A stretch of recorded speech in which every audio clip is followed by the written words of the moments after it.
اگر معذوره بله، همین اگه معذوره بخواد بره چون عذر داره. یه وقت نه همینجوری دل بخواهیه، نه معلوم نی.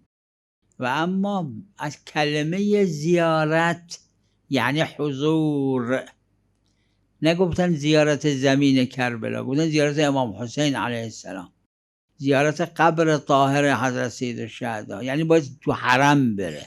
زیارت هم معناش اینه.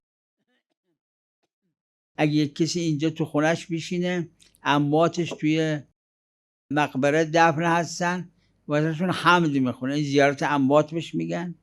کلمه زیارت یعنی حضور. اگه یک کسی دیدن یه مریض میره پیشش حاضر میشه، این زیارت مریض کرده. زیارت اینه. فقط در معصومین علیهم السلام استثناءً زیارت من بعید زیارت حساب شده به خاطر ادله، اگر زیارت اسمش نیست. زیارت یعنی حضور.